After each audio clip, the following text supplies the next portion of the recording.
आप एकांत खोजेंगे, क्योंकि एकांत में शांति है। हलचल में है सोनपुर वाला मेला में हरिहर नाथ बाबा मिले थी, कह दिया धक्कम धुक्की में शांत। अब शांति कहाँ, एकांत में। इसीलिए रामकृष्ण परमहंस साहब ने कहा था कि अगर मंत्र का जाप करना है तो कोई ना देखे, अगर तुम कमरे में हो तो एक फटिंगा ना देखे, तुम मच्छरदानी के अंदर बैठा। इतना ही जिस दिन आपके हृदय में एकांत में गुरु का चिंतन करने का भाव आ जाए, मान लेना हमने गुरु में समर्पण अब हो रहा। गुरु के याद करके इस सारे शरीर के की कैची का रोम रोम अगर प्रफुल्लित नहीं हो गया, शरीर रोमांचित नहीं हो गया, तब तक गुरु का असर नहीं उतरा।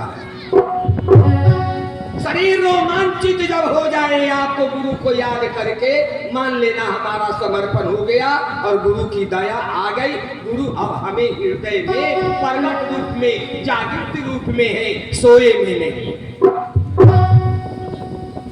और समर्पण का अंतिम लक्षण बताते हैं, जब सारे संसार के कण कण में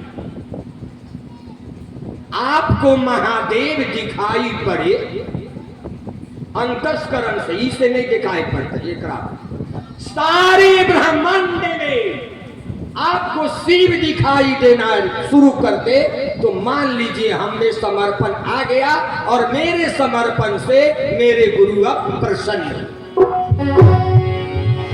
ये लक्षण है,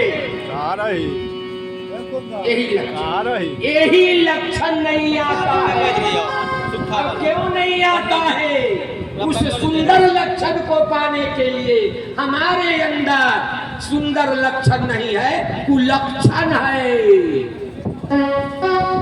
हमारे हृदय में ईर्ष्या है, जलन है, आशा है, द्वेष है, नफरत है, कटुता है, प्रेम कहाँ है?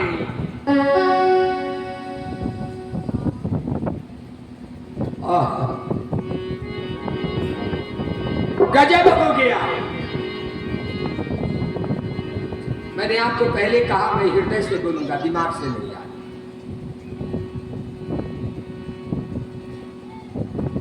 कोई स्वामी तुलसीदास जी महाराज स्वयंवर सभा के स्थल का बड़ा सुंदर एक चौपाई,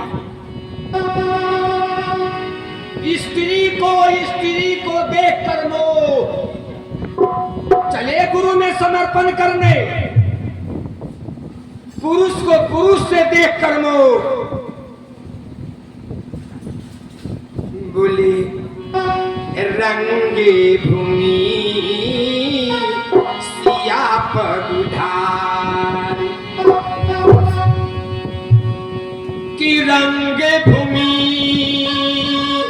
असिया पगुधारी, तो मोहत नरी और नारी। अरे नारी को देखकर नारी को मोह कैसे? पढ़िए इसको। यानी सीता की सुंदरता देखकर सीता की सहेलियां मिथिला की नारी भी ललच गई। सीता कितनी सुंदर है, वाकई में काश मैं भी ऐसी सुंदर होती। किसी को एक साधारण 4 चक्का का गाड़ी है, तो अब मन में आ गया जब 4 चक्का लिया है तब 12 लाख वाला हम गाड़ी लाए। ये समर्पण बड़ा कठिन है। अब गुरु के पास आए तो हमें मांगना है दया में, हे गुरु जी आप मुझे अब उद्धार कर दें। बोले कैसे उद्धार?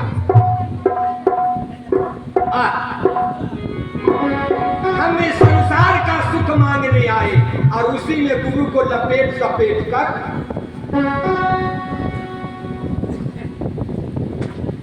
विभीषण जी को राम राघवेंद्र जी सरकार ने कहा